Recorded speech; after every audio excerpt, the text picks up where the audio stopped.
Hello students, मैं उम्मीद करता हूं कि आप लोग स्वस्थ होंगे, मस्त होंगे और पिछला वीडियो भी देख लिए होंगे। तो जो लोग नए हैं, पिछला वीडियो नहीं देखे हैं, पिछले वीडियो का लिंक मैं डिस्क्रिप्शन बॉक्स में दे दिया हूं, आप वहां से क्लिक करके डायरेक्ट उस वीडियो को देख सकते हैं।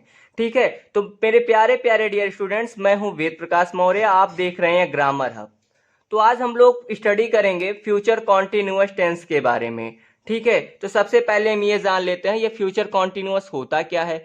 फ्यूचर मीन्स होता है भविष्य और कॉन्टिन्यूअस मतलब होता है कॉन्टिन्यू मतलब लगातार। मतलब कोई भी सेंटेंस में जिस वाक्य से हमें ये पता चले कि वो कार्य आपका भविष्य में हो रहा हो और जो कार्य हो रहा हो वो कॉन्टिन्यूअस हो, यानी कंटिन्यू हो, मतलब लगातार हो रहा हो और भविष्य के बारे में बात हो रही हो, तो हम समझ जाएंगे कि वो सेंटेंस आपका फ्यूचर कॉन्टिन्यूअस टेंस में है। ठीक है, अब प्रश्न ये उठता है मेरे प्यारे कि इसको हम पहचानेंगे कैसे, इसका रिकॉग्नाइजेशन क्या होता है। तो इसका जो रिकॉग्नाइजेशन होता है, पहचान होता है, वो होता है कि वाक्य के अंत में मेन वर्ब के साथ रहा होगा, रही होंगी, रहे होंगे आदि जैसे शब्द रहेंगे, तो हम समझ जाएंगे कि वो सेंटेंस आपका फ्यूचर कॉन्टिन्यूअस टेंस में है। ठीक है, अब हम बात करते हैं एक्सिलरी वर्ब की। एक्सिलरी वर्ब मीन्स क्या होता है? Helping verb. Helping verb means क्या होता है? सहायक क्रिया। ठीक है, तो सहायक क्रिया जो होता है फ्यूचर कॉन्टिन्यूअस टेंस का, वो होता है विल बी और शैल बी। ठीक है, तो मेरे प्यारे डियर स्टूडेंट्स, अब प्रश्न ये उठता है विल बी कहाँ यूज करें और शैल बी कहाँ यूज करें।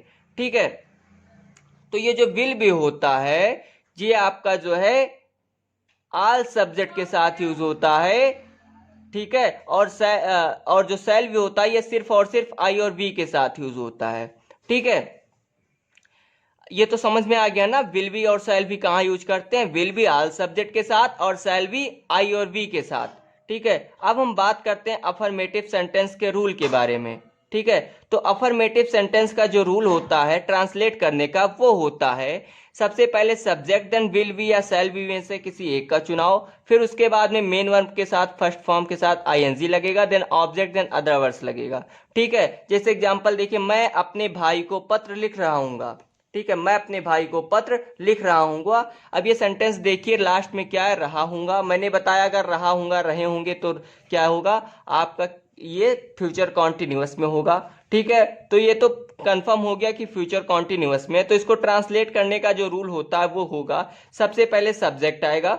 सब्जेक्ट हो गया, सब्जेक्ट क्या इसमें? मैं की इंग्लिश आई। आई के बाद में विल या वी या शैल बी में से किसी एक का चुनाव करना है। मैंने बताया आई के साथ में शैल बी लगता है, तो शैल बी हो गया। देन लिखना, यहाँ मेन वर्ब है, लिखने की इंग्लिश राइट होता है, राइट में आईएनजी लग हो गया, राइटिंग हो गया। उसके बाद में क्या आएगा? ऑब्जेक्ट आएगा। ऑब्जेक्ट क्या है इसमें? पत्र है। ठीक है, तो आ लेटर हो गया। ठीक है, उसके बाद में अदरवर्स। अदरवर्स क्या है इसमें? अपने भाई को, तो टू माई ब्रदर, मतलब मैं अपने भाई को पत्र लिख रहा हूँगा। I shall be writing a letter to my brother. ठीक है, मेरे प्यारे डियर स्टूडेंट, नेक्स्ट एग्जाम्पल देखिए। वह समाचार पत्र पढ़ रहे होंगे। ठीक है, ही, यहाँ देखिए सब्जेक्ट क्या है? वह की इंग्लिश ही के साथ में विल भी लगेगा, विल भी हो गया। देन आपका पढ़ना। पढ़ना क्या है? यहाँ मेन वर्ब है, पढ़ रहे होंगे मतलब पढ़ना, यहाँ मेन वर्ब है, तो मेन वर्ब में के फर्स्ट फॉर्म के साथ आईएनजी लगेगा, तो रीड, पढ़ने की इंग्लिश रीड होता है, रीड में क्या हो गया? आईएनजी, आईएनजी लग गया, रीडिंग हो गया। फिर उसके बाद में समाचार पत्र की इंग्लिश होता है न्यूज़पेपर, न्यूज़पेपर हो गया। He will be reading newspaper means वह समाचार पत्र पढ़ रहे होंगे। ठीक है, मेरे प्यारे डियर स्टूडेंट्स, अगर यही सेंटेंस आपका निगेटिव में हो, किस में हो? निगेटिव में। निगेटिव सेंटेंस में क्या हो जाता है?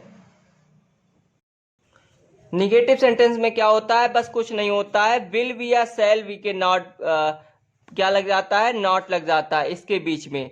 ठीक है, विल और सेल के बीच में नॉट लग जाता है, बाकी सब कुछ वही रहता है। ठीक है, जैसे एग्जांपल देखिए, मैं अपने भाई को पत्र नहीं लिख रहा हूँगा। ठीक है, नहीं लिख रहा हूँगा।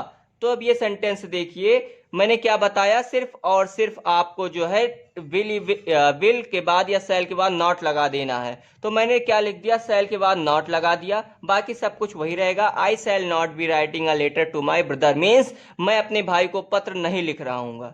ठीक है, मेरे प्यारे डियर स्टूडेंट्स, अगर कहीं भी कोई भी डाउट होगा तो कमेंट बॉक्स में लिखकर तुरंत पूछते रहिएगा, मैं तुरंत आपको उसका रिप्लाई दूंगा। ठीक है, अब नेक्स्ट एग्जांपल देखिए, वह समाचार पत्र पढ़ रहे होंगे।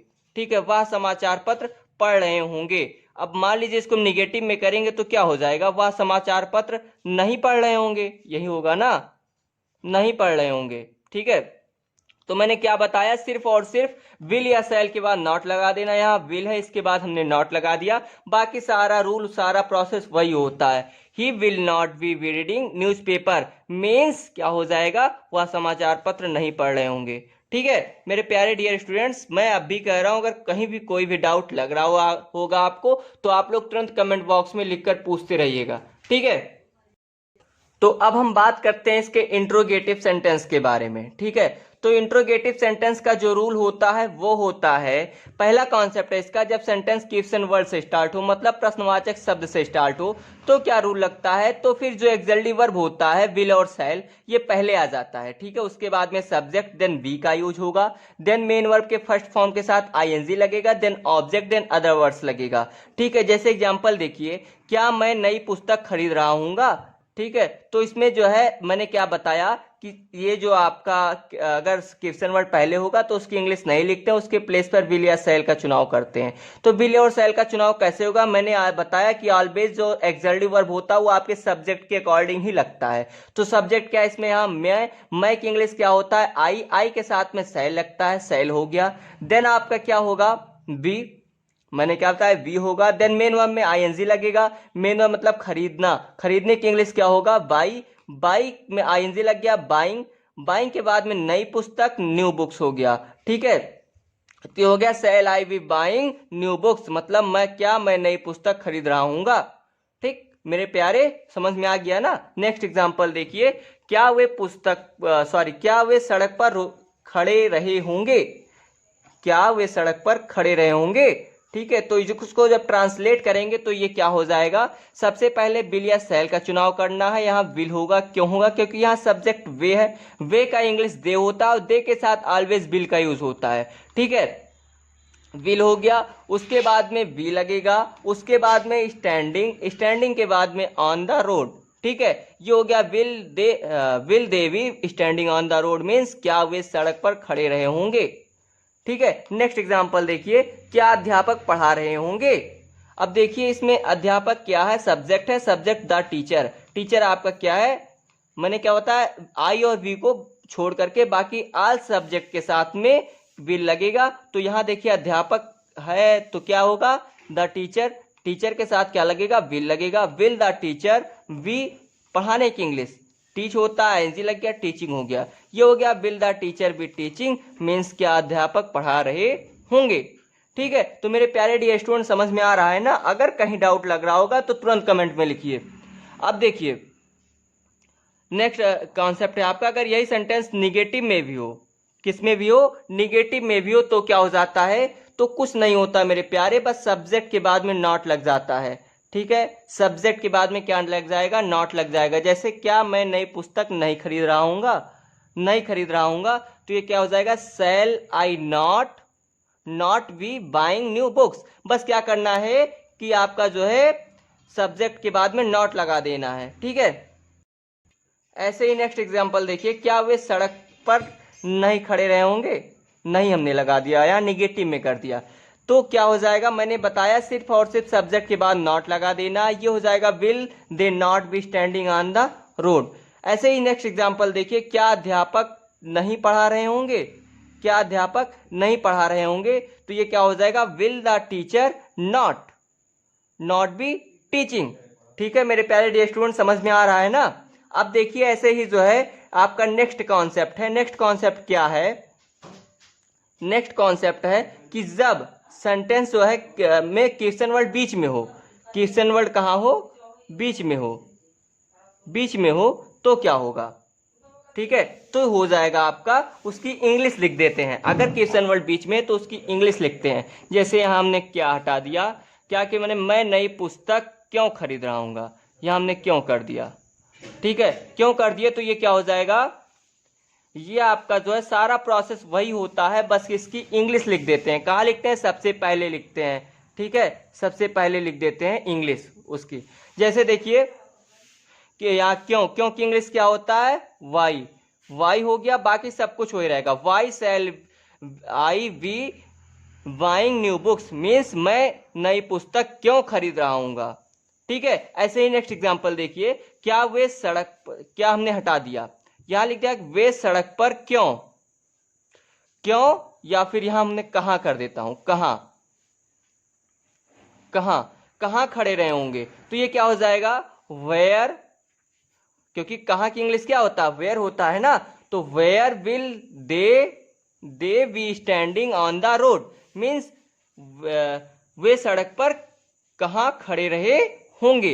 ऐसे ही नेक्स्ट एग्जांपल देखिए, क्या हटा देता हूं यहां, अध्यापक कहां, कहां पढ़ा रहे होंगे, तो ये क्या हो जाएगा, कहां की इंग्लिश क्या होता है, वेयर। ठीक है, where will the teacher be teaching means अध्यापक कहां पढ़ा रहे होंगे।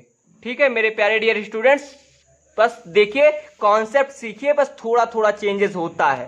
ठीक है, ऐसे ही देख लीजिए, अगर यही सेंटेंस आपका निगेटिव में भी हो, निगेटिव में हो मतलब नकारात्मक में भी हो, नहीं का यूज हुआ हो, ठीक है, तो क्या हो जाता है आपका, इन्हीं सब्जेक्ट के बाद में नॉट लग जाता है। जैसे मैं नई पुस्तक क्यों नहीं, यहां हमने नहीं लगा दिया, ठीक है, क्यों नहीं खरीद रहा हूंगा, तो ये क्या हो जाएगा, why shall I not be buying new books. ठीक है, ऐसे ही नेक्स्ट देखिए, नेक्स्ट एग्जांपल, वे सड़क पर कहां नहीं खड़े रहे होंगे, कहां नहीं खड़े होंगे, हमने निगेटिव कर दिया, तो मैंने क्या बताया, सिर्फ और सिर्फ सब्जेक्ट के बाद फिर नॉट लगा देना है, सब कुछ वही रहता है, बस थोड़ा सा जो है इधर उधर होता है। तो ये क्या हो जाएगा, where will they not be standing on the road.